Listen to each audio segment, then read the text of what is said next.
ناظرین کرام، 6 صحابہ کرام کو دھوکے سے شہید کیا گیا تھا۔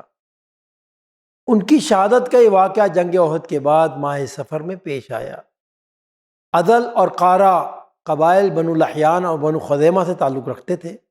ان لوگوں نے حضور اکرم صلی اللہ علیہ وسلم چند صحابہ کرام کو اپنے ساتھ لے جانے کی درخواست کی۔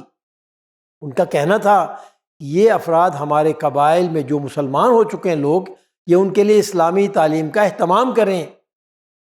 چنانچہ آپ صلی اللہ علیہ وسلم نے 6 صحابہ کرام کو ان کے ساتھ روانہ کر دیا۔ رجی کے مقام پر ان میں سے 4 صحابہ کرام کو ان لوگوں نے دھوکے سے شہید کر دیا، جبکہ 2 صحابی زخمی حالت میں گرفتار کر لیے گئے۔ پھر انہیں مکہ لے جا کر فروخت کر دیا گیا۔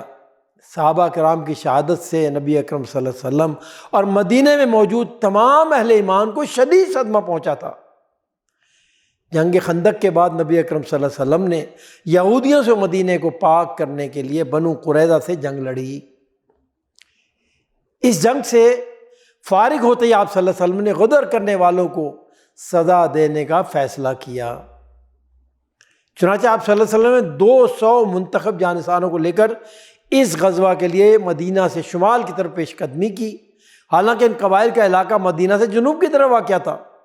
یہ قبائل اپنے اس جرم کے بعد خوف زدہ تھے کہ مدینہ کی اسلامی ریاست ان سے ضرور انتقام لے گی، اسی لیے انہوں نے اپنے جاسوسی کے نظام کو بہت منظم کر لیا تھا۔ نبی اکرم صلی اللہ علیہ وسلم بھی ان کی اس احتیاطی تدبیر سے بخوبی واقف تھے، اسی لیے آپ نے انہیں لا علم رکھنے کے لیے جنوب کے بجائے شمال کی طرف کوچ کیا۔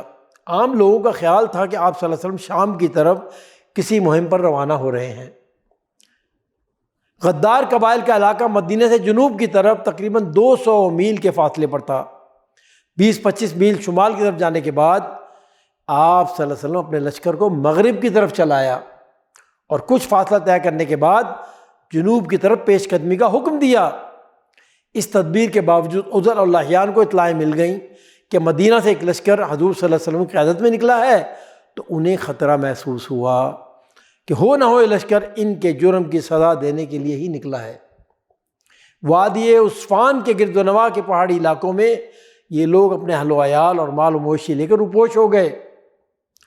نبی اکرم صلی اللہ علیہ وسلم اس سفر کے دوران اس مقام پر بھی تشریف لے گئے جہاں آپ کے صحابہ کو دھوکے سے شہید کیا گیا تھا۔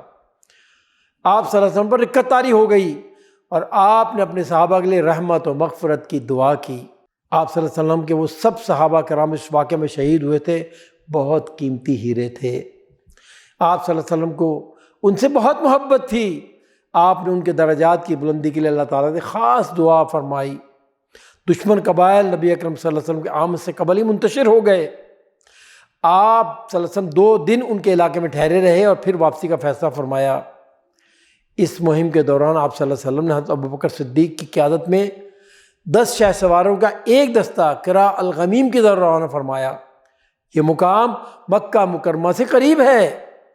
حضرت صلی اللہ علیہ وسلم کا ان صحابہ کرام کو اس علاقے میں بھیجنا اس مقصد کے لیے تھا کہ قریش اور ان کے حلیفوں کو معلوم ہو جائے کہ مسلمان کمزور نہیں ہیں۔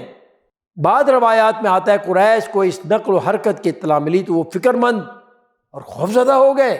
وصلی اللہ علی نبینا محمد وعلی آلہ وصحبہ اجمعین۔